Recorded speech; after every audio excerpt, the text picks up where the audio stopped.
Ya Nabi salam alaika, ya Rasul.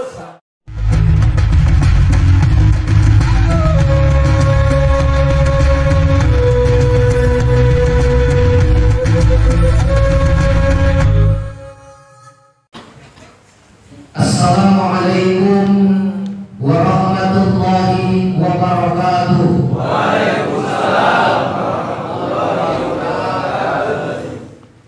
Bismillahi alhamdulillah, wassalatu wassalamu ala rasulillah Sayyidina wa maulana Muhammadin abdillah wa ala alihi wa ashabihi wa mawala. La hawla wa la quwwata illa billah, amma ba'd.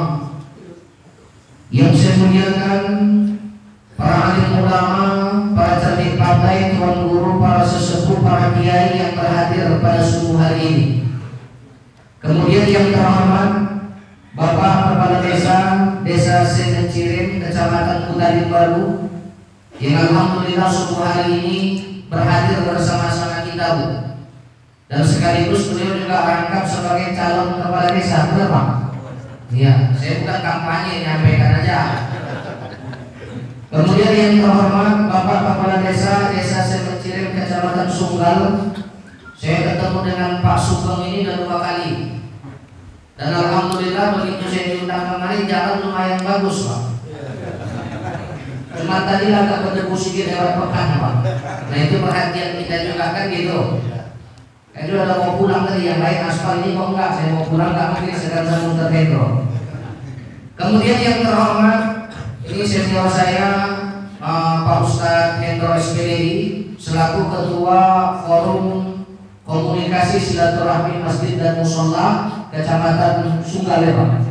Sunggal Kutalim Baru, yang alhamdulillah dengan semangat menghimpun kita yang awalnya dari 2 masjid dan musola sekarang sampai 36 masjid dan musola.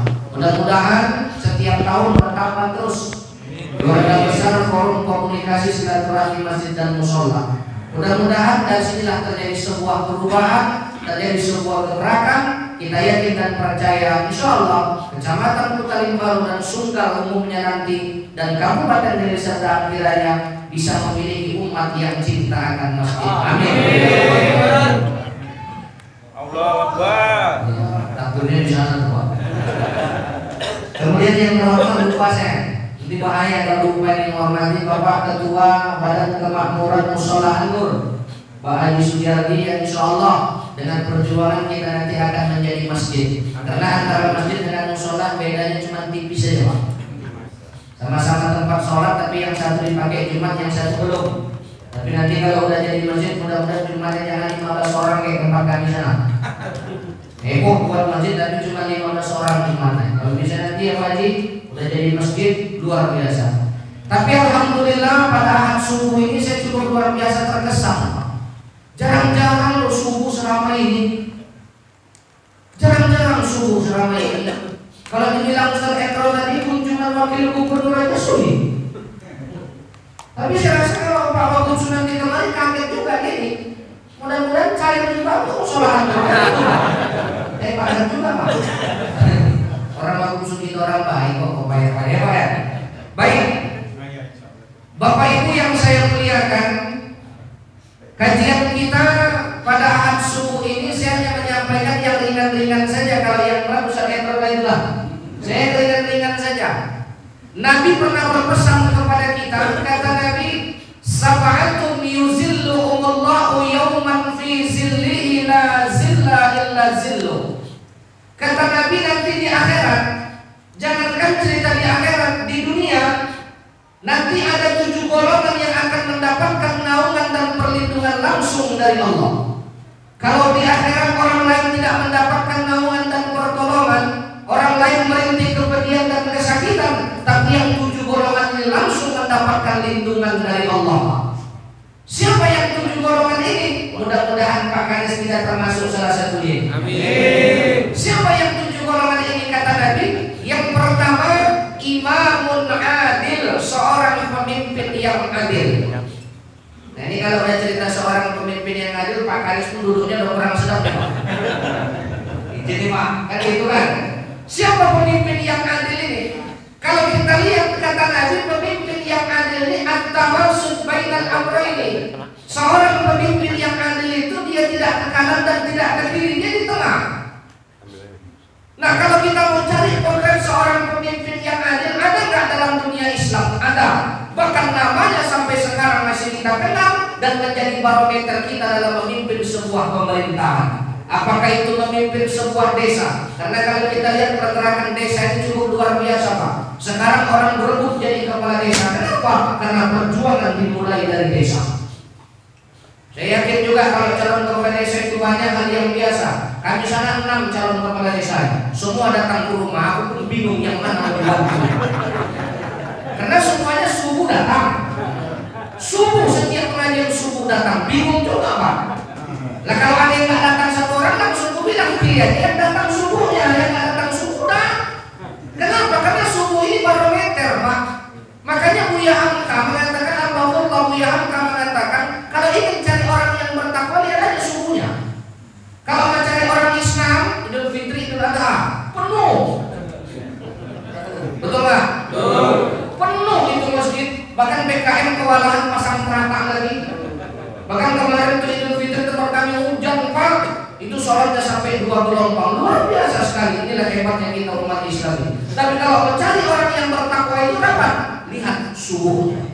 Lah kalau subuhnya seperti ini, wah, saya yakin dan percaya ini yang hadirnya orang bertakwa semua ini. Saya yakin ini, Pak. Asal jangan goyang aja lah. Gue piroak 75, gue cepet. Kalau ini katanya repot adalah kacau, udah kalah yang 75. Alim kali yang 75 ditekan yang cepet. Saya kan itu sedih juga kalau ngomong begini, Ustaz. Ini mohon maaf bahasanya apa adanya saja ya, Pak. Karena kita sampai setengah 8 cek ini lah tempat hadis. Nah itu. Jadi seorang pemimpin yang adil, kalau kita lihat tuh, ada seorang tokoh pemimpin yang adil yang dapat kita jadikan barometer. Siapa? Yang pertama Amirul Mukminin Umar bin Khattab, yang kedua Umar bin Abdul Aziz. Kita lihat bagaimana dua Umar ini yang cukup luar biasa. Kalaupun kita tidak dapat contohnya 100%, paling tidaklah ada 1-2 yang dapat kita ambil dari sosok Umar ini, Pak. Kenapa? Karena begitu Umar bin Khattab dilantik menjadi khalifah, naik menjadi khalifah, dia mengangkat seorang gubernur di Mesir namanya Amr bin As. Ini agak jauh aja, kita sampai ke Mesir dulu lah. Saya rasa orang jalan apa, orang jamaah tabligh udah sampai di sana ya, Pak. Udah sampai, nanti sekali-sekali bilang sama Pak Buksu kalau bisa udah sampai ke Pakistan, ke Mesir juga apa bilang. Kenapa? Mesir pusat peradaban. Nah, Umar bin Khattab mengangkat seorang gubernur bernama Amr bin As. Ini Amr bin As ini hidupnya beda dengan Khalifah Umar bin Khattab dalam sejarah. Kita ulang sendiri. Amr bin As punya istana megah. Tiba-tiba di depan istananya ada lahan kosong ingin dibangun masjid. Inilah kalau kita kalau pemimpinnya luar biasa cinta kepada umat. Yang target pertama adalah masjid. Target pertama adalah masjid. Kenapa? Karena masjid perubahan bersumber dari masjid. Bayangkan saja Rasulullah hijrah dari Mekah ke Madinah, apa yang dibangun oleh Rasul yang pertama? Masjid. Yang dibangun oleh Rasul yang pertama adalah masjid. Nah, artinya bagaimana? Amr bin As ingin bangun masjid pada saat itu, tapi belum bisa dibangun karena di atas lahan yang kosong itu ada sebuah gubuk yang punya orang Yahudi. Jadi jangan dibilang umat Islam itu nggak adil, Pak. Jangan dibilang umat Islam itu biang kerok. Umat Islam bukan umat yang biang kerok. Umat Islam adalah umat yang cinta damai. Buktinya subuh hari ini. Coba lihat, ada yang pakai gamis. Hari ini aku pakai baju India, Pak. Sengaja aku pakai baju India supaya tahu inilah umat Islam yang sebenarnya, Pak. Ada yang pakai baju batik, ini betul-betul Indonesia. Ada yang pakai baju Cina nih, Pak YouTuber pakai baju koko, baju Cina. Tapi kan cukup luar biasa. Umat Islam itu umat yang cinta damai, Pak. Umat Islam itu kata Quran bagaikan lebahnya nggak pernah mengganggu itu. Tapi jangan disenggol tuh sampai saudara di sana itu. Ini luar biasa umat Islam. Nah, artinya bagaimana? Ini begitu Amr bin As ingin bangun masjid, belum bisa dibangun karena ada gubuk seorang Yahudi. Amr bilang sama kepala proyek, Pak, coba ditawar dulu berapa harga gubuknya. Luar biasa tuh, nggak sembarang gusur. Coba ditanya berapa tuh? Nggak sembarangan gusur, gusur. Enggak, tanya dulu berapa harganya. Rupanya si Yahudi tadi nggak mau jual. Ditanya, Yahudi, iya Pak, Itu Pak Gubernur pengen bangun masjid. Kira-kira berapa gubuk dengan tanahmu mau jual? Enggak ada Pak, karena ini peninggalan harta dari istriku satu-satunya Pak. Enggak mau kau jual? Enggak Pak. 2 kali lipat dibayar gubernur? Enggak Pak. Pulang ke kepala proyek, lapor sama gubernur, Pak, Yahudi enggak mau jual. Naikkan lagi jadi 5 kali lipat. Siapa? Jumpai lagi Yahudi, Pak, 5 kali lipat. Enggak Pak. Karena ini hartaku satu-satunya. Aku kan golongan makmur Pak, golongan sumur, nama dapur. Itu saja golongan dia. Enggak Pak, enggak mau jual. Enggak. Akhirnya digusur paksa Pak. Dibongkar gubuk Yahudi, Yahudi nangis. Ini potret Islam. Jadi jangan kita bilang umat Islam itu ekstrim. Enggak, umat Islam itu luar biasa yang cinta damai. Dimanapun ada umat Islam, aman itu Bapak. Dimanapun ada umat Islam, aman itu kampung. Kenapa? Karena umat Islam adalah umat yang cinta damai. Takbir. Allah. Nah, ya kan? Nah itu. Akhirnya begitu digusur paksa, Yahudi bingung. Aku mau melapor sama siapa? Gubernur dan gusur. Dia ingat di atas gubernur ada khalifah yang terkenal jujur dan adil. Dia jalan dari Mesir sampai ke Madinah. Zaman itu belum ada Avanza, Pak. Belum ada. Zaman itu masih kayak onta paling mahal. Yahudi miskin, dia jalan kaki Mesir, Madinah. Berhari-hari baru nyampe. Begitu nyampe pas di pelataran Masjid Nabawi. Dilihatnya adalah seorang yang tinggi besar, gagah, berani, perawakan yang sangar. Karena Umar itu perawakannya luar biasa. Satu riwayat mengatakan Umar itu kalau baca Quran beda dengan kita Ustaz Eko. Umar itu kalau udah khatib Jumat itu bukan tongkat yang dipegang, pedang Pak. Ittaqullah. Tapi jangan mataku kayak gitu, merakam kok. Kayak tongkat aja udah paten. Pedang ditunjukkan, yang berani tidur siapa? Orang pedang ittaqullah. Ya Allah itu melek semuanya kan. Kenapa orang pedang yang ditunjukkan? Dan Umar ini kalau baca Quran bukan kayak kita kan ada qiraah ini itu segala macam. Umar ini tegas, lurus saja. Ya kalau baca Quran kalau kita Bismillahirrahmanirrahim, Umar enggak. Bismillahirrahmanirrahim. Alhamdulillahirabbil alamin. Orang dengarnya serem Pak. Ini Amirul Mukminin, seorang khalifah yang menangisnya cuma 2 di hadapan Allah dan sewaktu Rasulullah meninggal dunia. Selainnya enggak pernah keluar air matanya. Ini Amirul Mukminin. Jadi kalau ada jemaah keluarga besar forum komunikasi masjid dan musola, khususnya di kecamatan kita Kota Limbaru dan Sumbar yang nggak pernah nangis, berarti itu mental Umar. Tapi kata bapak aku sering nangis buat biniku, berarti. Nah itu di Umar nih. Akhirnya begitu dia ketemu dengan seorang yang berperawakan dekat, dia tanya, Tuan, ya. Saya dari Mesir Tuan meminta keadilan. Oh iya, kamu kemarin mau cari siapa? Saya mau mencari seorang khalifah yang bernama Umar bin Khattab. Dia belum tahu siapa ini Umar. Jadi kata Umar tadi, kenapa kau cari Umar? Karena aku minta keadilan. Aku telah dizalimi oleh gubernurnya yang bernama Amr bin As. Apa yang dilakukan oleh gubernur Amr bin As kepada dirimu? Gubukku secara paksa digusur, dibongkar oleh Amr bin As. Dia mau tawar, mau berikan harga yang tinggi. Aku nggak mau Tuhan, tapi digusur paksa oleh Amr bin As.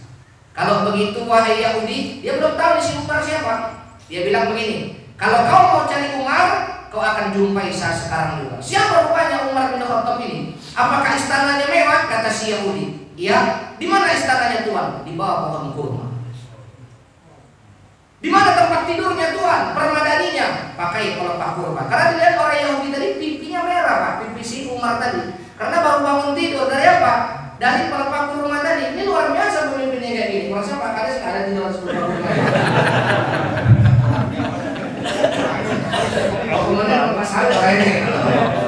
Nah ini, jadi Yahudi bingung.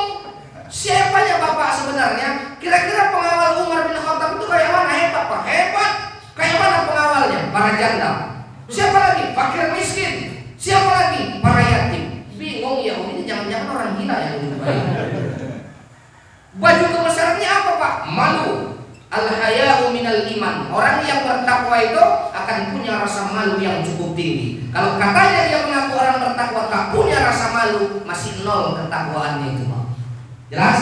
Nah, akhirnya bertanya Yahudi, memangnya Bapak siapa? Saya lah Umar bin Khattab. Bingung Yahudi. Bingungnya di mana? Gubernurnya mewah, kok khalifahnya kayak gini ya? Dalam bayangan dia kalau gubernurnya tinggal dalam Allah. Dia bingung. Kalau begitu, aku minta keadilan wahai khalifah. Boleh. Apa keadilan yang ingin kau dapatkan? Aku pengen nih buku didirikan balik. Gampang. Pergi ke tong sampah. Lu ngapain, Pak? Udah ke tong sampah dulu. Ngapain? Ambil tulang unta yang udah kering. Merepet Yahudi dalam hati. Tapi nggak berani ngomong, Pak Umar. Umar tuh kalau sekarang lagi kurang KPK. Pejabat setinggi apa udah diundang KPK, pucat. Orang saya pernah dampingi ke Jakarta, kok kawan saya dipanggil enak makan, Pak.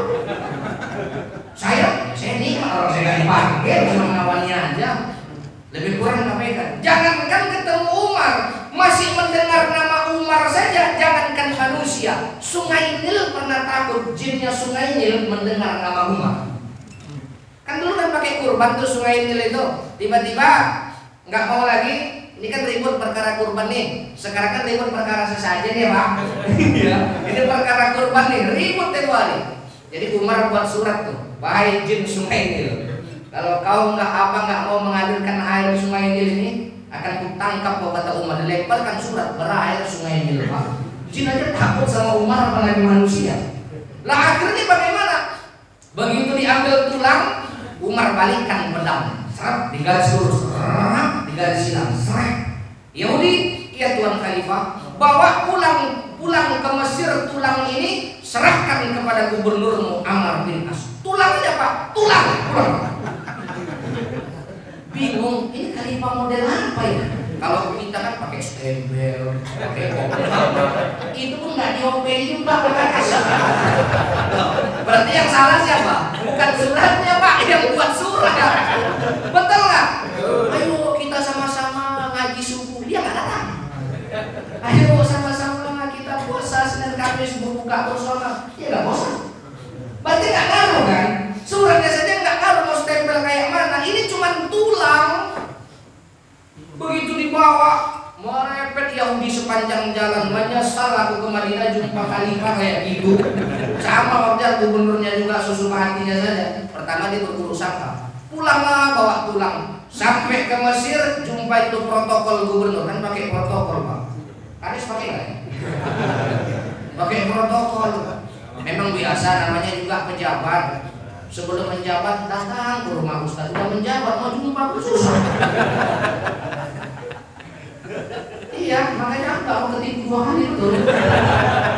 Sebelum menjabat, Pak, ya Allah, minum kopi di rumah, Pak. Telepon masih diangkat. Setelah duduk mau jumpa aku, ngantri. Aku bilang aja, tunggu 4 tahun lagi selesai. Itu kan gitu. Bukan dendam, Pak, ngasih peringatan aja. Nah, akhirnya begitu sampai ke Mesir, jumpai protokol nanya, kamu dari mana? Dari Madinah. Dengar nama siapa? Dengar Madinah, getar. Ketemu dengan siapa? Amirul Mukminin Umar bin Khattab. Ketemu, langsung. Kata Yahudi udah mulai sombong nih. Orang ketemu Pak, langsung. Apa yang disampaikan? Tulang. Bingung. Apa? Udahlah, aku mau ketemu sama gubernur. Mana gubernur? Datang gubernur. Ketemu. Wahai Tuan Gubernur, ya, apalagi Yahudi. Tapi gubernur udah dibongkar. Iya Tuan, tapi aku minta keadilan. Keadilan dari mana? Aku udah ketemu dengan Khalifah Umar bin Khattab. Dengar nama Umar, gubernur pucat gemetar, Pak. Masih dengar nama Umar. Kalau kades ini kan pakai, masih dengar nama kades sudah pucat. Dengar nama kades, hancur lah udah kalau model begitu. Ini perintah Pak Kades. Kalau udah kayak gitu kacau, Pak. Kacau. Saya ingat dulu Pak, waktu di desa, kampung saya di Asahan. Dulu ada sosok kades di tempat kami. Kalau udah kades saya bilang gotong royong Ustaz Hendro, itu nggak ada yang berani ngelawan, Pak. Aku berpikir juga ilmu apa yang dipakai Pak Kades ini. Orangnya lulus semua, Pak. Tapi luar biasa, 5 waktu nggak pernah pray ke masjid. Kalau ada nanti orang yang meninggal, dia di depan, Pak. Sanggup nggak kades memikul jenazah? Kan itu pertanyaan. Rupanya saya tanya, Pak Haji, iya, dia manggil saya Wibowo, Wibowo, dia sayang betul dengan saya. Kok orang nurut kali sama Bapak? Dia bilang bukan karena ilmu saya, tapi mungkin mereka lihat bagaimana pengabdian saya kepada masyarakat. Kan ini yang perlu kita cari. Kades Pak, mikul itu jenazah Pak. Orang mencarinya kalau model seperti itu. Kalau mau kampanye wajar mikul jenazah.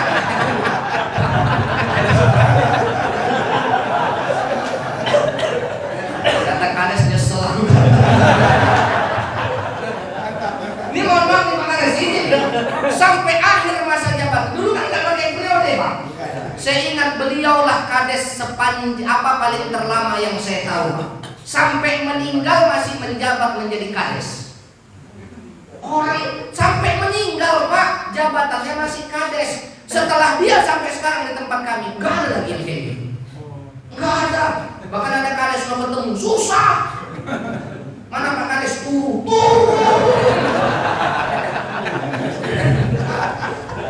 Pak itu jalannya kok nggak bagus Pak, ya kapan apa orang turu aja. Lo kan iya Pak. Nah itu. Nah tapi insya Allah kalau Kades kita ini nggak kayak gitu ya Pak ya. Orang masih muda kok, makanya yang muda-muda ini luar biasa. Dah kita kembali lagi ke Yahudi tadi. Kata Amr bin As, kamu ketemu dengan Umar, ketemu dengan Khalifah. Iya. Apa disampaikannya? Tulang Pak. Loh, tulang apa? Tulang. Dilihat tulang sama gubernur, dilihat oleh gubernur, langsung berkeringat dingin, bercucuran keringat Amr bin As. Masih nengok tulang Pak. Yahudi bingung, ini gubernur kok lebih parah nengok tulang kok pucat. Kata Yahudi, Pak kok gemetar? Diam kau, kata gubernur. Itu lo kau, bukan lapor sama aku, camat, langsung naik ke pusat kita. Bukan ke Kades, bukan camat, kamu. Lah akhirnya kata gubernur Amr bin As, Yahudi, ini memang tulang biasa, tapi siapa dan apa yang dipesankan dalam tulang yang membuat aku takut? Siapa yang menyampaikan? Khalifah Umar ibn Khattab. Apa pesan yang disampaikan? Amr, jangan mentang-mentang kau menjabat kau lupa diri. Jangan mentang-mentang kau menjabat kau sombong orang lain kau anggap kecil semua. Kau yang paling hebat, kau yang paling benar. Ingat Amr, nanti kalau kau mati kau akan berubah jadi tulang kering seperti ini. Dan kalau kau tidak bisa berlaku adil seperti garis lurus yang kubuat dalam tulang ini, akan kupisahkan kepala dengan badanmu macam garis silang yang dalam tulang ini. Ucat Pak. Tapi kalau Kades buat surat macam itu sama Kadus, ya, aku yakin pengancaman, betul nggak Pak? Kalau kata Kades serba salah juga. Nah ini akhirnya apa kata Amr? Kepala proyek Tuan, proyek batal. Gubuk Yahudi bangun lagi, masjid bongkar. Kata Yahudi, tunggu Pak, rupanya Islam itu adil ya Pak. Nah ini adil kata Amr, makanya kau jangan cepat lapor ke sana. Aku baru tahu Pak, Islam itu rupanya jujur ya Pak. Jujur, adil. Kata Yahudi, kalau semua pemimpin negara seperti Bapak, oh aman. Tapi alhamdulillah Pak, kalau begitu kata Yahudi, udahlah Pak, aku ikhlas buku dibawa dirobohkan. Tapi Pak, hari ini aku masuk Islam Pak. Boleh kata Amr. Jadi kan aku marbot masjid ya Pak. Tembak juga Yahudi. Emang cerita proposal dari dulu nggak hilang proposal itu. Lah akhirnya bagaimana? Ini kan potret Pak. Dititipi jabatan, dia gunakan jabatan itu dengan sebaik-baiknya. Aku lihat Bapak Wakil Gubernur kita keluar 3 hari, terharu aku Ustaz. Wakil Gubernur Pak. Kalau Bapak keluar 3 hari wajar itu ya Pak. Jangan marah sama aku, bener gak Pak? Bener. Aku aja gak sanggup keluar 3 hari Pak. Makanya jemaat tabligh luar biasa, buat cundang jempol juga Pak. Jadi kalau dia itu betul kata Ustaz Endro, kalau dia ke masjid-masjid jangan diusir dah. Dia saudara kita juga. Dia dakwahnya luar biasa. Aku kemarin kan nggak diundang ya, kalau nggak datang aku kemarin. Kalau jemaat tabligh luar biasa ke daerah-daerah pedalaman, jadi Pak Kades. Saran nih Pak. Kalau nanti sudah duduk menjabat, alirkan sedikit dana itu ke jemaat tabligh itu Pak. Supaya kalau dia mau urus Pak, tenang dia meninggalkan keluarganya. Kadang nggak ada semua senang orang ini Pak. Ada juga yang susah tapi luar biasa semangat dakwahnya. Kalau Pak Ustadz dia aja ayatnya masih lupa-lupa, biar yang penting masih mau. Saya begitu Pak. Nggak ada kita yang sempurna. Inilah dalam forum komunikasi masjid dan mushola kita bersama-sama bersatu. Bagaimana kita menghidupkan syiar Islam ini? Kalau bukan kita siapa lagi Pak? Kita lah yang membangkitkan hilang Islam ini, syiar Islam ini Pak. Rasanya hari ini luar biasa. Kalau dipotret aja di musim pilkada, kujamin Pak, kujamin. Jamin apa Pak? Jamin. Pasti kalau seramai ini kita, ini luar biasa sekali. Jadi pertama yang nanti mendapatkan naungan dari Allah pemimpin yang adil. Mudah-mudahanlah besok kita kalau kades yang terpilih dapat kades yang sosok seperti ini, walaupun nggak bisa mirip-mirip betul, paling nggak bisa memperjuangkan aspirasi rakyat. Pertama jalannya amankan dulu Pak, mulus saja kan enak alhamdulillah. Pernah saya ngisi satu ceramah, jalannya bukan batu mangga, batu duren. So, kita lihat Ibu Haji itu batu duren. Ustaz di mana kok lama nanti itu cemana nggak lama makanya jalan dan kayak gitu. Sebesar-besar batu padas batunya Pak. Nah artinya bagaimana? Kebijakan. Lah kalau namanya seorang pemimpin dari kebijakannya bisa mensejahterakan masyarakat, bisa mengayomi rakyatnya, bisa mengayomi masyarakat, sudah barang tentu di akhirat Allah juga akan mengayomi dia. Itu satu tuh pemimpin yang adil. Ya Pak ya. Nah, jadi udah tahu nanti kita kalau mau pemilihan udah tahu tuh bulan April ya Pak. April udah tahu tuh, tengok FKS apa, forum komunikasi masjid musola yang sering datang siapa. Itu aja, nggak usah repot-repot lah. Kalau udah subuhnya mau bangun subuh ini kan paling berat ini Pak. Paling berat tuh. Saya baru pulang dari Jakarta, ada undangan ke sana. Ustaz Endro waktu nelpon saya masih di Jakarta itu Ustaz. Ustaz Endro nelpon, si WA saya masih di sana. Tapi subuhnya memang sesuatu yang berat. Tapi kalau udah subuhnya sebanyak ini, subuhnya ringan seperti ini, mudah-mudahan dah yang lainnya juga beres tuh. Itu satu. Baru yang kedua yang mendapatkan naungan perlindungan dari Allah siapa lagi kata Nabi? Syab nasya'a fi ibadatillah, anak muda yang tekun beribadah. Jadi kalau bisa saran forum komunikasi masjid dan musola ini remajanya rekrut juga Ustaz. Karena masa depan umat ini Pak, 20-30 tahun ke depan anak-anak remaja itu masa depan umat. Sekarang ini luar biasa. Saya bersyukur adanya forum komunikasi masjid musola ini. Kenapa? Kalau yang namanya kawan-kawan kita yang udah terjerumus ke dalam dunia gelap narkoba bisa ditarik balik, kan alhamdulillah. Ini kan kesannya positif ya Pak Haji. Ini alhamdulillah seharusnya didukung ini. Kita besarkan ini. Karena sekarang ini narkoba merajalela Pak. Di mana-mana kalau kita lihat. Artinya bagaimana? Inilah cara pendekatan kita untuk menghapuskan yang model-model seperti itu. Dengan apa? Pendekatan agama. Karena apapun ceritanya, orang nanti akan kembali ke satu titik namanya titik Tuhan, yaitu agama. Makanya jangan jauh daripada agama. Jangan kita tuh meninggalkan agama. Kenapa? Karena agama diantaranya Islam dapat memberikan ketentraman dan ketenangan di dalam batin kita. Tapi ada juga orang Islam nggak tenang batinnya Pak. Berarti bukan Islamnya yang salah, dirinya yang bermasalah. Toh, jadi kalau anak muda yang tekun beribadah luar biasa sekali. Umur kakek itu 70, masuk musola maghrib, keluar isya, wajar. Kok 70 masih bandel juga, aku nggak ngerti lagi udah apa kayak mana. Iya kan? Ini anak muda yang tekun beribadah. Ayo direkrut anak-anak remajanya seperti apa? Supaya apa? Maju besar berkembang kita. Karena aku yakin forum komunikasi masjid dan musola ini bisa bertemu, bisa berkumpul seperti itu karena niatnya lillahi ta'ala. Kalau enggak berat seramai ini kita. Tuh yang kedua. Baru yang ketiga siapa lagi? Ayo mudah-mudahan nih kita termasuk yang mendapatkan naungan dan perlindungan dari Allah di akhirat. Siapa? Rajulun qalbuhu mu'allaqun fil masajid. Orang yang hatinya terpaut sama masjid. Inilah kita. Kalau orang hatinya jauh daripada masjid, repot Pak. Siapa orang yang hatinya terpaut kepada masjid? Mudah-mudahan yang datang 5 waktu Pak. Ya. Dia 5 waktu nggak bisa datang Pak karena sibuk kerja di luar. Tapi apapun yang diperlukan oleh masjid dan musola itu selalu ikut. Ini bentar lagi An-Nur mau pembangunan. Nih musola kita kecil Pak, rendah. Yakin bongkar habis ya Pak Haji? Bongkar habis. Ayo forum komunikasi masjid musola kita berperan yuk. Juga pejabat-pejabat desa, pemerintah desa kita berperan. Supaya apa? Syiar. Man bana masjidan lillah. Barang siapa yang membangun satu masjid, mungkin nggak ada yang sanggup kita kalau membangun satu masjid Pak, kecuali orang kaya yang uangnya banyak. Tapi kata Nabi, walaupun nggak sanggup bangun satu masjid, kaman hasil kototin au aswara, dia dapat memberikan santunan bantuan walaupun sebuah batu bata saja untuk pembangunan masjid. Banallahu lahu baitan fil jannah, maka Allah telah akan membangunkan rumah untuknya di surga. Ayo sama-sama yuk. Kita berapa di sini berjuang kita. Enggak salah juga pejabat desa, pemerintah desa berjuang Pak untuk bagaimana memakmurkan rumah Allah ini. Enggak ada ruginya Pak kita. Kalau udah jadi masjid nanti luar biasa syiar kita. Makanya kalau dikasih harta jangan pelit-pelit lah. Ini kadang dikasih harta pelitnya luar biasa. Sama orang anggap enteng, jalan nggak nginjak tanah, memang mah kuntilanak kalau yang model gitu. Nah artinya bagaimana? Harta yang dititipkan oleh Allah kepada kita, ayo kita salurkan, kita gunakan dengan sebaik-baiknya.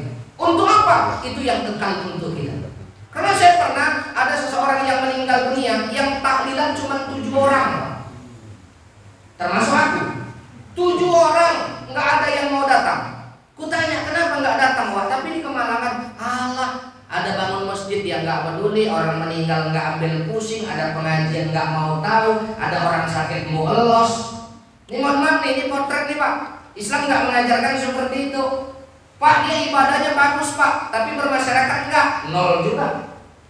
Nah makanya alhamdulillah 2 sosok kades kita hadir mendukung kegiatan ini kan alhamdulillah sekali. Makanya bagaimana jari ini berbeda, tapi kalau digenggamkan dia kuat Pak. Kalau udah kepala desanya ikut bagaimana mendukung program kegiatan kita nih, mudah-mudahan lancar, lincir, luncur. Betul nggak? Nah kalau cuma usah endro sendiri, selesai.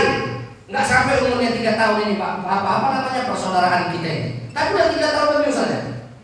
Mau 3 tahun. Kenapa? Karena juga pemerintah desanya ikut bersama-sama berjuang. Ibaratkan jari kita nih. Kan nggak ada jari kita yang jempol semua, nggak ada. Tapi jari kita ini berbeda-beda. Ini siapa Ustaz kalau kita lihat? Inilah pemimpin Pak. Kalau udah ini yang nunjuk, jadi. Kalau udah ini yang berbuat, jadi. Coba kalau Pak Kades, tutup jalan itu aspal, jadi Pak.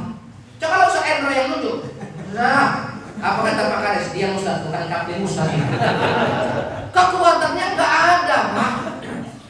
Makanya kalau kita punya sosok wakil gubernur Pak Gubernur seperti itu, alhamdulillah sekali kan kita punya hari ini. Bagaimana beliau tuh, saya luar biasa. 99 masjid program almarhum ini kan yang mau dia teruskan. 99 masjid mau dia bagaimana di Sumatera Utara di 99 masjid berdiri. Ini kan luar biasa. Kalau udah ini yang ngomong. Jadi musyawarah almarhum ini bisa jadi juga kalau punya ini Pak. Kalau enggak ini ngomong kosong Pak ini. Kalau ada ini beres, kadesnya ikut mendukung. Nih, baru setelah ini ada ini. Nih, jempol. Siapa jempol ini Pak? Kalau kita lihat harus punya ini siapa? Dermawan, orang kaya. Kalau nggak punya ini agak berat, nggak mungkin pakai kursi. Allahu la ilaha illallahul hayyul qayyum. Jadi masjid enggak. Ini harus punya ini. Kita harus mendukung Pak. Karena harta yang kekal itu nanti untuk kita Pak. Kalau kita investasikan di akhirat tua. Baru kita juga harus punya ini. Ini Ustaz Endro nih dengan kawan-kawan. Ayo, apa ulama yang paling tinggi posisinya? Karena ulama di sini dia Pak, paling tinggi posisinya. Baru kita juga harus punya ini siapa? Anak muda. Kalau udah kita punya anak muda ini, insya Allah Pak, maju itu masjid, maju itu musola. Kalau udah anak muda. Baru kita punya ini siapa? Ibu-ibu. Karena ibu-ibu juga berpengaruh. Ini tema ini sih kalau nggak ibu-ibu siapa nih? Kan mungkin Pak Haji yang model ini. Siapa ini ibu-ibu? Makanya kita juga harus 5 pilar nih. Dan kalau digenggamkan dia kuat cukup luar biasa. Nah artinya bagaimana? Kalau tadi orang yang hatinya terpaut kepada masjid, yang cinta dengan masjid, sudah barang tentulah di akhirat akan mendapatkan naungan perlindungan langsung dari Allah Subhanahu wa Ta'ala. Itu yang ketiga. Kemudian yang keempat, siapa lagi yang mendapatkan naungan perlindungan dari Allah? Rajulani tahabban fillah ijtamal alaihi wa tafarraqan alaihi. 2 orang yang saling bersahabat dan bersahabatnya semata-mata karena Allah Subhanahu wa Ta'ala. Inilah yang kita praktekkan subuh ini Pak. Bayangkan saja 1 desa bisa bertemu di tempat yang sama. Bahkan ada yang 2 desa, 1 kecamatan bisa bertemu kita di tempat yang sama. Kalau bukan karena panggilan Allah, rasanya bohong kita bisa bertemu pada subuh hari ini. Nah jadi oleh karena itu pantas saja kalau kita pahami orang yang memakmurkan masjid, orang yang bersahabat, itu luar biasa sekali. Saya ingat betul dulu waktu di pondok pesantren ini, Buya saya pernah cerita begini. Ada dulu Pak, seorang pekerja di karyawan di pabrik rokok. Tiba-tiba dia di PHK. Begitu di PHK, rumahnya ada simpanan cukup, kemudian dia bawa angkot. Ini orang istiqomah, dia bawa angkot. Begitu 6 bulan bawa angkot, tabrakan, orang yang ditabraknya itu parah lukanya, harus membayar sampai sembuh, harus mengobati sampai sembuh. Akhirnya angkot dijual. Begitu angkot dijual, nggak cukup Pak, tabungan dikuras, nggak cukup juga, rumah dijual. Akhirnya ngontraklah 1 petakan kecil. Ini kan orang dari atas tiba-tiba jatuh. Udah. Kemudian karena nggak sanggup lagi dia tadi untuk biaya angkotnya itu, dia jual angkotnya, beli becak motor. Begitu beli becak motor, 3 bulan bentornya dimaling, hilang. Ini rupanya orang udah jatuh jungsok betul. Udah bentornya hilang, belilah becak dayung Pak. Tapi yang hebatnya nih Pak Kades, nah ini contoh buat kita. Di mana azan langsung berhenti. Di mana azan langsung cari masjid. Kira-kira kan makomnya tinggi nih Pak. Agak berat kita seperti ini Pak. Langsung di mana azan langsung cari masjid. Tiba-tiba pernah satu hari Bapak Ibu dia bawa sewa tuh. Bawa sewa dari hotel bintang 5, bawa sewa, bawa. Begitu pas kata sewa tadi, Pak, saya mau ke mall sana mau belanja. Boleh. Begitu azan berhenti si tukang becak ke masjid. Sewanya bilang, Pak, saya kan mau ke sana, kenapa berhenti di sini? Bu, saya memang butuh duit. Tapi daripada uang itu Bu, saya lebih mengutamakan panggilan Tuhanku. Enggak Ibu dengar tadi, hayya 'alas shalah, hayya 'alal falah, ayo sholat, ayo menuju kemenangan. Itu kan janji Allah Pak Kades. Ayo sholat, ayo menuju kemenangan. Enggak salah juga Pak Kades di kantor desa begitu azan ingatkan sholat, sholat, sholat, sholat. Kan tidak salah toh. Bila perlu buat Pak pakai mic kecil pas waktunya sholat. Ayo yang muslim, ayo sama-sama udah waktunya sholat. Kalaupun masjidnya dekat di masjid, kalau masjidnya jauh misalnya, yuk mau sholat dari siapkan tuh. Nah ini baru ini macam Pak, mendidiknya luar biasa sekali. Dia bilang sama penumpang tadi, enggak pun Ibu bayar saya enggak marah Bu. Yang penting saya utamakan panggilan Tuhan saya. Kata si sewa tadi nasib baik Bu, penumpangnya enggak darah tinggian. Karena ada kadang penumpang yang darah tinggian Pak. Enggak, udahlah Pak, kalau memang begitu saya jalan aja ke mall ya Pak, karena masjid apa, mallnya di depan masjid. Baik. Tapi nanti Pak, saya mau naik becak Bapak lagi. Gampang kata tukang becak. Kalau Ibu keluarnya habis maghrib atau habis isya, cari aja saya di masjid. Pasti saya di sini, nggak akan saya kemana-mana. Rupanya habis maghrib siap belanja, cari tukang becak, keluar jalan sama. Di sepanjang jalan cerita si Ibu tadi, Bang, abang kan susah Bang. Iya. Tapi kenapa kiranya abang susah berani nggak mau dibayar? Apa katanya? Kalau Tuhanku mau ngasih Bu, insya Allah mudah-mudahan dari jalan yang lain dapat punya itu. Tapi takkan ku khianati panggilan Tuhanku. Wah ini kan luar biasa Pak. Nggak akan ku khianati panggilan Tuhanku Bu. Oh begitu, baiklah Bang, aku boleh mampir ke kontrakan apa? Boleh. Sampai ke kontrakannya, dilihatnya rumah kecil, kamar mandi dan kamar tidur serta ruang masak itu cuma satu ruangan Pak. Kira-kira kecil nggak? Kecil. Dan yang membuat si penumpang ini kagum, si istrinya amalannya sama suaminya. Begitu sampai waktu sholat langsung sholat Pak. Geleng kepala si ibu, dia yang mewah nggak sanggup melakukan seperti itu. Yang susah sanggup. Kira-kira terbalik nggak Pak? Terbalik. Lah akhirnya bagaimana? Udahlah Bang, saya ada rezeki ini untuk keluarga abang. Besok abang jemput saya dengan suami saya di tempat saya nginap Bang. Baik. Datang tukang becak tadi. Dan namanya tukang becak masuk hotel bintang 5 kan kena usir Pak. Bibi, orang aku pernah pakai baju gamis masuk ke salah satu tempat, aku diperiksa sampai setengah jam. Sakit juga hati kemarin aku dibilang gubernur Pak. Karena aku siap khotib Jumat jadi pakai gamis. Kenapa aku diperiksa? Aku bilang, apa karena aku pakai gamis seperti ini? Saya bilang Pak, tidak Pak, ini protokol Pak. Sakit juga hati, setengah jam gak siap-siap meriksa. Lama datang ajudan gubernur, bilang sama dia, siap-siap kok, tadi berhenti kau. Aku bilang, pucat Pak. Dia jangan seperti itulah. Artinya apa? Kalau yang namanya pakaian, yang namanya busana, selagi yang menutup aurat, saudara kita yang mampu pakai gamis, teruskan. Saudara kita yang pakai kain sarung, teruskan. Pak, aku pakai celana ya Pak, teruskan. Yang salah itu datang ke masjid musola nggak bergamis, nggak bersarung, nggak bercelana, ya bertambah katanya. Nah itu luar biasa.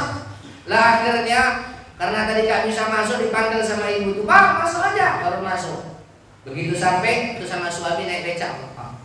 Setengah jalan suaminya bilang, Bang nanti antarkan aku ke ke bank syariah. Boleh. Sampai ke depan bank, si bapak bilang sama si tukang becak, Bang mana KTP ya Bang?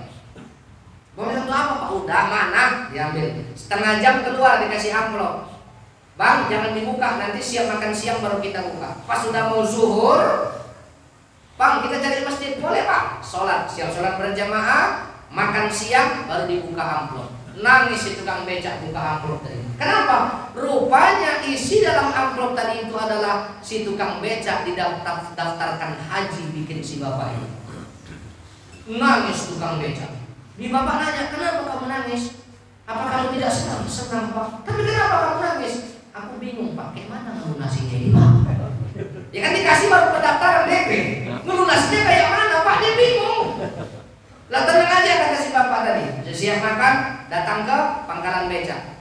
Dibilang sama si bapak, Pak, ini becak si Pak siapa ini berapa harganya? Loh, untuk apa Pak? Ku jual becakmu. Kenapa dijual? Udah. Begitu becak laku dijual, uang dikasih tukang becak, berangkat lagi ke tempat jual beli angkot. Sampai ke tempat jual beli angkot, rupanya si tukang becak dibelikan angkot Pak. Nanya tukang becak, Bapak kok baik kali sama aku? Aku bukan baik sama kamu, kata si bapak tadi. Aku kagum dengan ibadah. Aku kagum dengan istiqomah.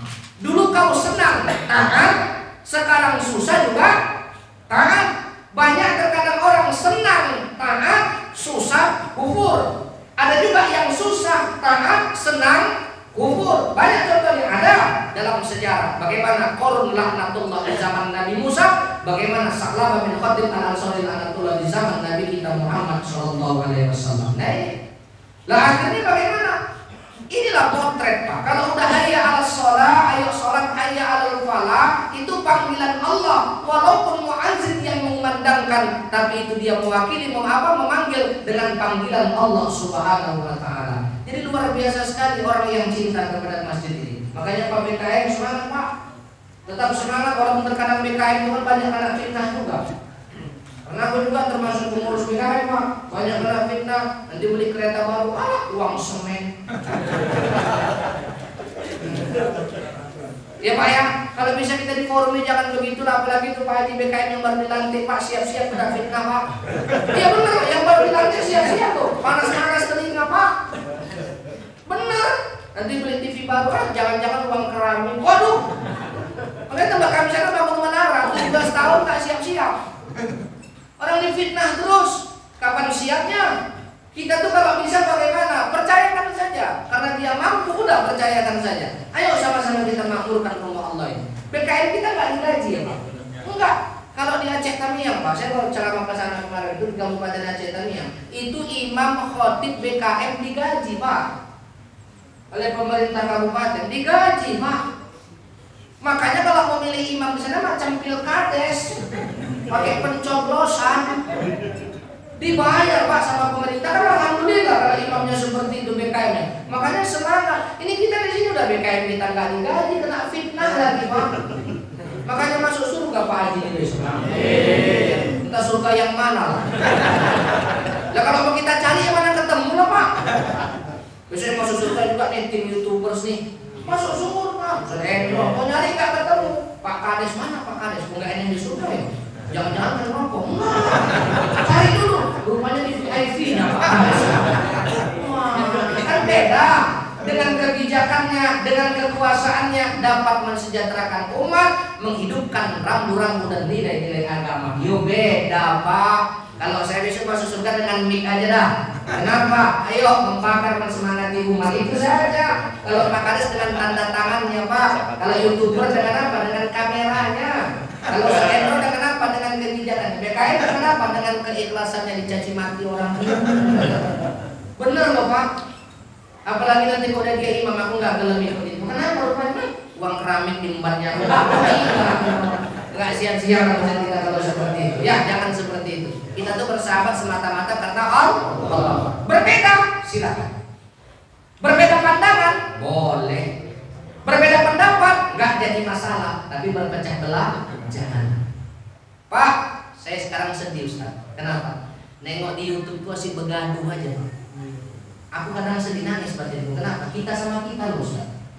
Yang tahu agama, yang ngerti agama, kok gitu ya? Kita ini kan bersaudara. Makanya ada seorang ulama yang karismatik betul-betul saya kagumi. Nengok kasus ini nangis dia. Kok begini kita ya? Kita ini kan bersaudara. Loh Pak, yang sana keras, kita butuh juga orang keras. Kalau nggak ada yang keras lembek semua, jadi pergedel. Kita perlu loh Pak. Kan Tapi jangan keras semua. Nanti kalau keras semua batu bata, kita juga pergedel. Lah kalau nanti misalnya lah mau nyukur jenggot kan nggak mungkin kampak Pak, ya silet lah. Mau nyukur kumis. Lah kalau nanti mau potong kayu nangka, ya kampak, jangan silet 10 tahun nggak siap-siap. Itulah Islam, kita tepat di tempat. Ini memang harus begitu. Berbeda pandangan biasa Pak, tapi berpecah belah jangan. Saya yakin Ustaz, kita di forum komunikasi Masjid Mushola ini berbeda-beda, tapi kita saudara Pak. Saya sampaikan dalam kajian yang ringan. Tadi saya imam di Masjid Nurul Huda, saya nggak ragu-ragu juga gitu. Ini pakai kunut nggak ya masjid kita ini? Saya khawatir juga Pak, karena saya pernah, saya kan sholat subuh saya pakai kunut toh. Tiba-tiba masjidnya nggak berkunut, kami sholat aku diprotes Pak. Kok pakai kunut? Namanya nggak tahu. Makanya sebaik-baik imam itu jangan yang pendatang, yang setempat, jadi ngerti. Kalau nanti yang pendatang saya mau nanya, dari pakai kunut nggak Pak? Lah kalau misalnya imamnya pakai kunut, kita nggak pakai kunut, ikut saja orang masalah kunut saja kalau dipermasalahkan. Lah imamnya nggak pakai kunut, kita pakai kunut, ya kita kan makmum, santai-santai saja. Ini yang ringan-ringan, jadi kita bersaudara. Begitu kita takbiratul ihram yang pertama, lengkap semua atribut kita. Kita di hadapan Allah semuanya sama, udahlah, berbeda-beda itu hal yang biasa. Sampai saya pernah diprotes, Ustaz kok nggak pakai jenggot? Belum siap Pak. Jadi banyak orang repot kali. Bapak pakai jenggot udah siap berarti lanjutkan teruskan saja, nggak ada jadi masalah, betul nggak Pak Haji? Pak Haji juga sama kayak aku berjenggot. Lah artinya apa? Yang berjenggot teruskan. Yang nggak berjenggot ya pelan-pelan nanti sunnahnya dihidupkan kan seperti itu. Bapak berjambang dari mana berjenggot? Jambang luar biasa. Bukan lagi jenggot, jambang. Nah inilah kita umat Islam ini. Innamal mu'minuna ikhwah, kita bersaudara. Ayo dari forum komunikasi Masjid Mushola ini kita bersaudara. Kita hidupkan syiar Islam ini, jangan saling berpecah belah kita ya. Jangan gara-gara pemilihan ribut. Ini mohon maaf, ini perlu sampaikan nih. Jangan gara-gara berbeda pandangan ribut. Jangan. Kita nggak bisa satu kalau begitu Pak. Nah dulu bagaimana Pak?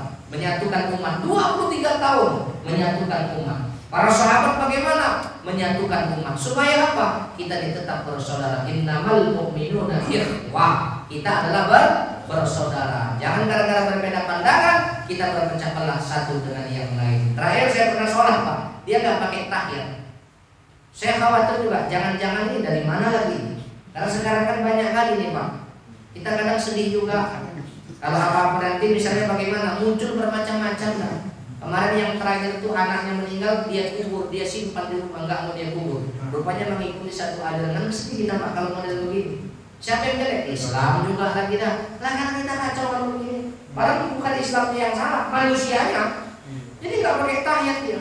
Saya khawatir, saya lihat ini kayak mana bisa terjadi begini. Saya tengok, saya intip. Rupanya bukan dia tak mau bertahiyat. Nggak ada jarinya Pak. Nggak ada mau bertahiyat. Nggak mungkin pakai jempol dia pasang. Nggak bisa Pak. Nah ini saya yang salah. Artinya kita tabayun dulu. Jangan langsung kita tabayun dulu. Ayo sama-sama kita berjuang. Tuh yang keempat. Yang kelima siapa lagi mendapat nama dari Allah Ta'ala? Ini yang kelima siapa? Seorang anak muda yang soleh diajak berbuat maksiat oleh perempuan yang cantik, jawabannya cuma satu. Faqalu inni akhafullah. Sesungguhnya aku takut kepada Allah. Ini kalau punya anak muda yang begini Pak Kades, Putaling Baru aman. Semencirim aman kalau ada anak muda yang seperti ini. Kenapa bisa anak mudanya seperti ini? Telah dibekali dengan nilai-nilai iman. Memang sekarang Pak kalau kita lihat bagaimana, kalau kita pahami nilai iman ini perlu kita mantapkan. Al-Quran itu perlu kita hidupkan balik. Salah satunya lewat acara kita pada Ahad subuh ini. Kenapa? Kita hidupkan balik nilai Quran itu. Karena kalau udah hati manusia kosong daripada nilai Quran Pak, itu ditabrak semua, rambu-rambu udah nggak ada lagi. Kalau udah rambu-rambu nggak ada lagi, kacau kita sudah. Kacau, tabrakan kita Pak semua. Kalau udah rambu-rambu nggak ada lagi. Nah ini kalau kita paham. Artinya apa? Anak muda yang takut kepada Allah. Baru yang keenam siapa lagi? Orang yang bersedekah, tangan kanannya memberi, tangan kirinya tidak tahu. Artinya apa? Orang yang tidak pernah mengungkit-ungkit sedekahnya. Kasih aja lah, mau berapa-berapa. Pak, aku pakai hamba Allah ya Ustaz, boleh. Aku nggak mau buat nama, aku takut Pak ria Pak. Tapi jangan salah, hamba Allah bisa pamer juga. Hamba Allah, pembangunan musola An-Nur 7 juta. Kawanannya siapa itu Pak? Dia banyak duit, jangan bilang-bilang sama orang yang hamba Allah 7 juta, aku nih. Selesai. Sama aja selesai. Jangan balik sama aja model begitu. Kan potretnya sama berarti. Itu kan tergantung niat kita kalau sedekah itu. Saya yakin dan percaya dah, nggak akan pernah miskin orang yang bersedekah itu, nggak akan pernah susah jatuh bangkrut orang yang berbagi. Kenapa? Untuk kita juga, Pak.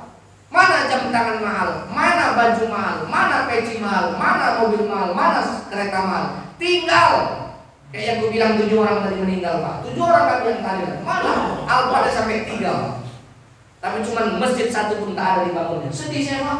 Kawan baik saya pula bebuik menurut mengingatkan. Enggak, Pak. Bebuik menurut mengingatkannya. Al-Fatihah 3, Pak. Rumahnya pagar beton tinggi megah. Begitu tahlilan nggak ada yang datang, di depan rumahnya orang main catur putih. Yang datang itu, assalamualaikum, orang pakai peci kok, waalaikumsalam. Pak itu kan kemalangan, kenapa takziah? Kalah. Nanti kita dosa loh Pak, itu fardu kifayah. Kan Ustaz dari situ. Coba jawabannya Pak. Iya juga ya. Kan fardu kifayah itu 1 orang aja yang mengerjakan, selamat semua kan. Pandai juga orang yang main hukum. Tapi kan tetangga kita Pak, bantulah. Itu kan kemalangan. Ala Ustaz, orang meninggal nggak opek. Orang pengajian bolos, masjid di dekat rumahnya saja ada pengajian minta dana, nggak ditanggapin, coba. Sedih lah. Jadi kalau gitu kayak mana? Biar aja lah urusan Ustaz itu. Ya Allah, saya pakai akal juga, trik. Saya bilang sama ahli lain, Bu, siapkan uang sekian juta. Orang-orang kaya kok. Untuk apa Pak Ustaz? Tenang aja aku bilang. Umumkan di warung itu, bapak-bapak yang mau ikut sholat jenazah dan ke kuburan, ku bayar 300 1 orang. Ngambil kain sarung semua. Biar dapat buat saya berbuat.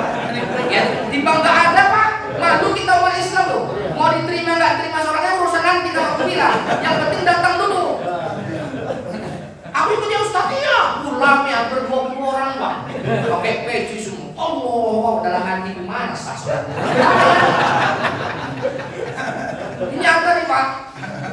Begitu siap sholat, syukur ada 20 orang kan? Itu dari 7 orang. Kita nggak ada yang tahu dari doa siapa yang dikabulkan oleh Allah. Tuh tanya ke Bapak, apakah almarhum baik? Baik. Sekarang kita 300. Baik, kalau 300. Berat. Yang dikasih itu yang paling kuat. Baik. Nggak mati percaya lagi. Sampai ke penguburan lah orang itu ikut Pak. 300.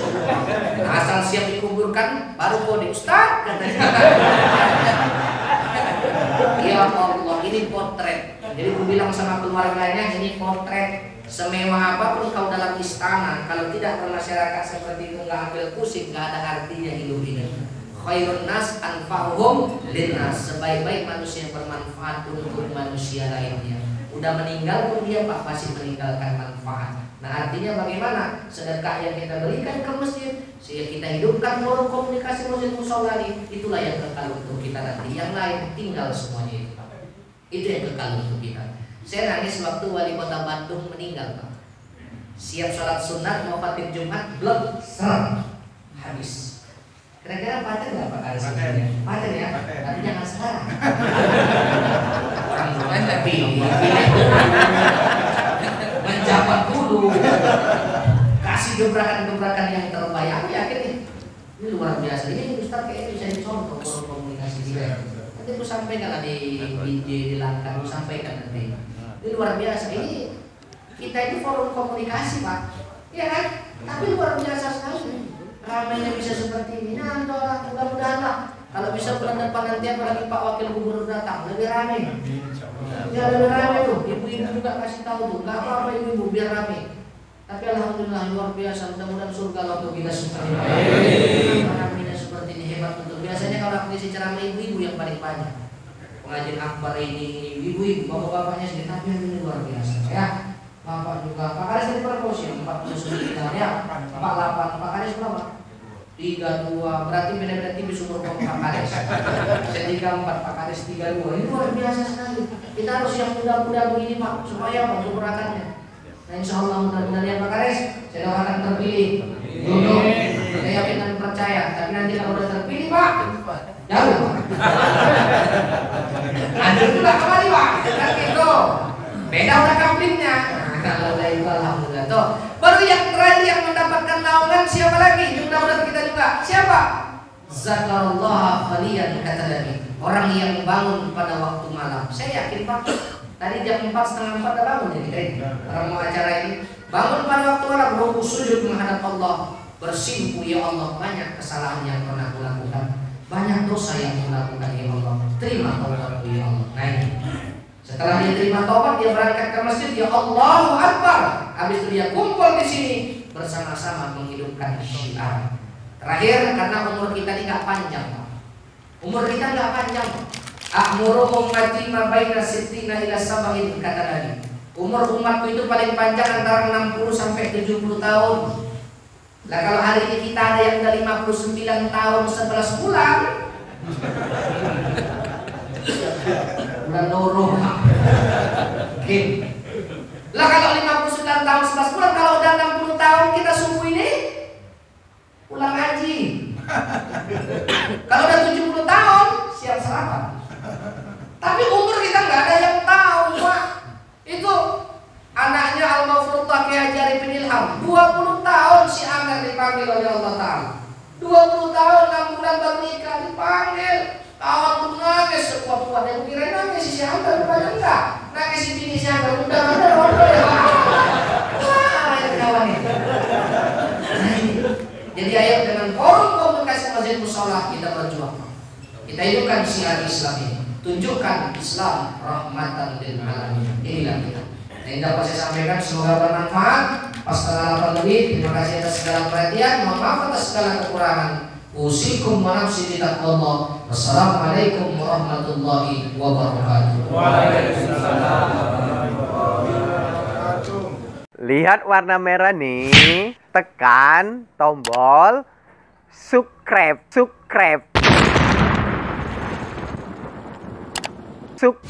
Bagikan, share, suka, like, ting tong, loncengnya jangan lupa. Insyaallah, semoga video-video yang ada di Mencium Syariah berguna bagi sahabat dakwah. Assalamualaikum warahmatullahi wabarakatuh.